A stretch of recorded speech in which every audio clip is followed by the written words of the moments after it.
we're going to do a book review right now, a little more unstructured and loose.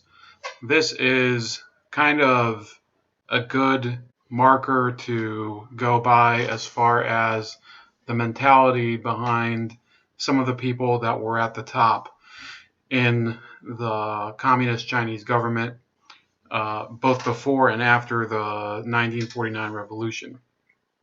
And it's called The Claws of the Dragon by Kang Sheng. You can see the cover. I actually got a book used that didn't have a cover, so I guess screw me. But the fact is, this is a very engaging book, and so are the biographies of a lot of Chinese figures from that period. I've also it's Mao the Unknown Story. So if you are a novice to what happened in communist China, to make it become communist China, here is the deal. Like Russia, China, at the beginning of the century, was this really backward country with a feudal structure, and they were being encroached upon by a lot of these other countries that, the European countries more specifically, but also Japan and Russia, that were gradually getting more and more influence by forcing the Chinese leadership, the emperor, to concede parts of the country to them as trading posts. So that's what led to the Republican Revolution of 1911 that ended China's monarchy. And then for the next 30 or so years, it was sort of chaos. But by the late 20s to the 30s, you did see most of China being ruled by the nationalists. And within the nationalist group, the Kuomintang, within that organization, there was a faction that gravitated to the left, and they were allied to the Communist Party, which was under the influence of Moscow. Of course, at that time, the Soviet Union was itself in its early stages, but the nationalist government and the Communist Party had a strong relationship with Moscow and sent some of their senior people there. In fact, Chiang Kai-shek, who was the preeminent leader of nationalist China, sent his own son there, and he was effectively a hostage in the Soviet Union until decades later. So, talking a little bit about Kang Sheng, he is this mysterious figure, and it traces his origins to... He was from Shantung, which was on the coast of China. I'll show you exactly where it was. And this was an area of China that, of course, was no stranger to foreign influence, as well as a lot of disparity between some of the more developed regions and some of the less developed regions. So it was under German influence at the time, and his family was wealthy enough that they sent him to a German missionary school, and he became very well versed in some of the fine arts and became this real intellectual at the time. And then by the mid-30s, or the early 30s, I believe, as part of the Communist Party's cadres, which he learned the creed of communism in Shanghai, Kang Sheng became gradually the head of the internal secret police of the Communist Party and helped to purge members of the party that were believed to be disloyal and informants to the nationalists. And one of the real key points here is that he himself had been arrested at one point by the nationalists, and therefore he had this constant paranoia that he would be denounced as an informant for the nationalist police, and therefore he was constantly trying to eliminate rivals that could possibly compromise him. So this pattern would reestablish itself over and over again throughout his tenure as a senior official within the Communist Party and eventually the People's Republic of China. Now, once he had established himself in that position, he was also subject to a lot of the same dangers that Communist Party officials faced in Shanghai at the time. There was a famous purge in 1927, I believe, where hundreds and hundreds of Communist Party cadres were systematically killed by the nationalists over there. So at a certain point, he bugged out and fled to Moscow, along with a number of other Shanghai officials, and lived there for several years. And over there, he became very close to the pro-Soviet leader of the Communist Party at the time, Wang Ming, who at that time he served as his primary patron. Then he started to also denounce people in the Soviet Union as being disloyal and Trotskyists, because at the time this was during the height of the Great Purge, with Stalin pursuing anyone that he believed to be left opposition, which was the Trotskyists, or right opposition, which I believe that was Bukharin, if I'm not mistaken. So in mimicking that pattern, Kang Sheng implemented the same mentality of paranoia and ideological dogma within the Communist Party cadres being trained in Moscow at the Toilers University, which is where most of the foreign communist ideologues were being trained in Marxist thought. So by 1939, he had returned to China, and by now Mao had already completed the long march from southern China to Yunnan, which is where the communists hid out during the Second World War. And he was apparently much more of a refined person, and he constructed for himself a much more, I guess you could say, luxurious accommodation over there than the rest of the communists. And he went back to his old ways. And once he realized that the wind had changed, Kang Sheng ditched Wang Ming and became a supporter of Mao. And in fact, he was one of the people who was most instrumental in the Sino-Soviet split. He was one of the people who started whispering in Mao's ears ideas about how the Soviets were going to lead the revolution astray, and they weren't going to help China. They were only going to try to control it. And this was from a very early stage. And therefore, as the communists started to spread within China after the Second World War, and then seized control of the entire mainland, Kang Sheng, he had established this new type of behavior where there was more of a personal loyalty to Mao as opposed to being part of the constellation of countries that would be the Soviet bloc. Then this is an important event. He did fall ill, apparently. He was a lifetime opium addict, which was, ironically, it would have gotten him sacked and demoted and probably sent to a re-education camp if he didn't have his senior position and he didn't have dirt on other people.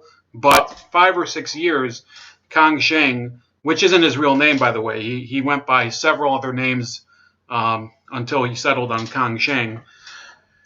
He was convalescing for several years in Shanghai in a mansion property that would have probably, or actually, no, I think it was in Shandong. But in any case, he was convalescing for several years because he was so addicted and so unhealthy and so unwilling to put himself together to be a member of the leadership that there was this gap of several years before a new opportunity presented itself. And that new opportunity was the malaise that Mao put China into in the late 50s, when members of the Chinese intelligentsia started to complain, look, we've imposed communism, we've brought in this revolution, we've changed the way of life here, Mao is basically on top of the world right now, why don't we have a little more freedom? So Kang Sheng told Mao, and he gave him, because he was a much stronger intellectual than Mao, and he was a student of ancient text as well as Marxism, as well as the I Ching and other elements of Chinese thought. He was able to serve as I would say the whisperer in Mao's ear of what to do concerning certain tendencies within China. So he devised the 100 Flowers campaign, in which Mao told a lot of intellectuals in China, well, for now, why don't we just do this? Let 100 flowers bloom. Let all these people bring their new ideas so that we can improve the revolution. And then once all of those dissenters came out in public and published things and started to talk about how they wanted to change things, he knew who he would want to purge, and all of them were swiftly destroyed. And that's really the type of behavior that Kang Sheng brought to the revolution in China, which is sort of patterned after the Soviets. There are some local, I guess, intricacies that could be put in there. He was very, very well versed on methods of torture, and he was a pretty sadistic person as well. Also, in the 60s, he started to see that eventually Mao could be displaced in favor of other leaders who would be able to they were simply more competent, and therefore would be able to diminish his own power, including Deng Xiaoping and Liu Shaoqi. So after the 100 Flowers campaign, Kang Sheng was also the senior architect of the Cultural Revolution, along with Mao's wife Jiang Qing, who happened to be, according to this book, it appears to be that they had been together, Kang Sheng and Jiang Qing, several decades prior to that in Shanghai. So the Cultural Revolution, for those of you that are less familiar, was this movement to actually purge the Communist Party using the youth and several student organizations and radical wings within the Communist Party in order to bring about a perpetual revolution in China where you wouldn't have this institutionalization.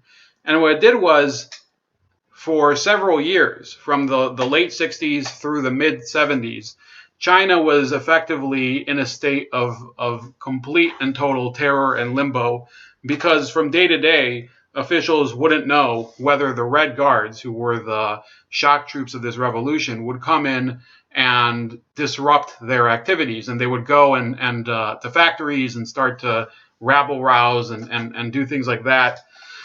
And by then, Kang Sheng had become deathly ill from cancer. And also Mao had received a huge shock because his second in command, Lin Biao, had started to slip in terms of his competence. Lin Biao had a famous speech, I think in 1970 or 71, which is described in the book, where he seemed to have lost his mojo and was insufficiently servile to Mao during the speech. So that precipitated this tension between Mao and Lin Biao, who was the military chief of China and the defense minister at the time, and the heir apparent to Mao. And that sparked a coup attempt in 1971, which is one of the more bizarre and legendary episodes in the history of communist China, where eventually it was discovered that Lin Biao had attempted to bomb a train carrying Mao during one of his journeys, but because of the erratic nature of Mao's journeys, it was discovered, and then Lin had to flee, and his plane took off and crashed in Mongolia somewhere, ending the coup and killing him and the rest of his family and a couple other people. So by then, China's leadership had been cratered. There was virtually no one to lead the country. And a lot of it was as a result of Kang Sheng's shenanigans, where he would, due to his own paranoia and his need to cover his own tracks, because he had done things over the past several years in order to potentially incriminate himself, including the opium addiction, including various habits that he had, including his sexual habits, including the ways that he would steal art, things like that. He was a huge collector of art. He was basically one of the most corrupt people in China. He would during the Cultural Revolution, he would steal inkstones and other major Chinese artifacts that were deemed to be decadent and part of, I think it was the Four Olds, you know, the old elements of Chinese society that were holding it back from modernizing. So his death in 1975 it is described in the book, and then afterward, of course, as Mao himself died and the Gang of Four, which were his closest collaborators, they started to lose power in favor of a more moderate technocratic wing. His legacy was finally brought to light during the 1970s. During, I think it was Hu Yaobang, he was one of the officials in communist China that started to lessen the effects of the Cultural Revolution and reverse them and try to bring China into a more functional and less ideological society. So Kang Sheng is remembered today, or was at least at the time of the publication of this book, as this infamous character.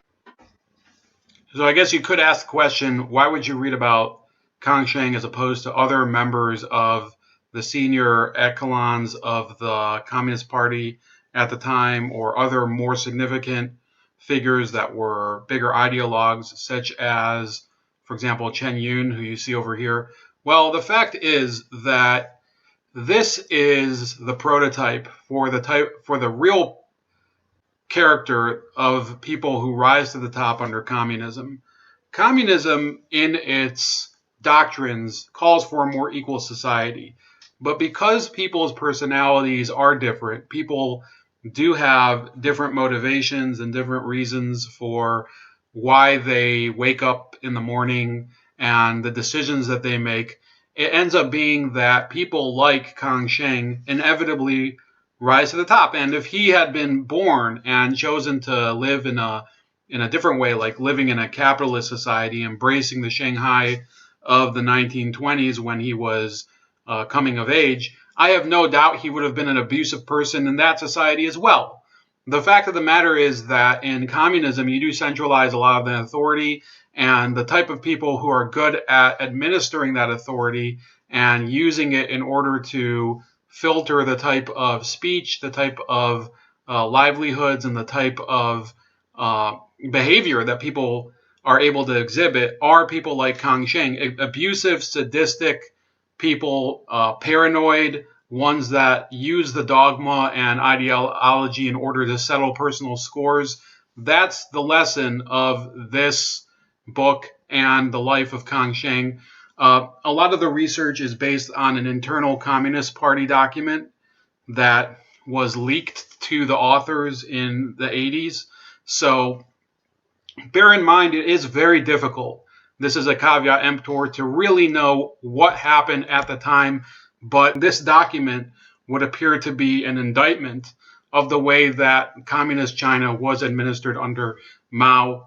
And I think if you're a China scholar, or if you're just a casual reader like myself, it's still an interesting book.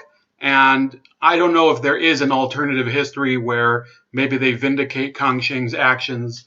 So that's about it. Please like, share, and subscribe. Also subscribe to me on BitChute and on Minds.com, as well as donate on Subscribestar if you want. My screen name on all those is @Chef Leopard, and on Gab @Starscream85. And I'll talk to you later.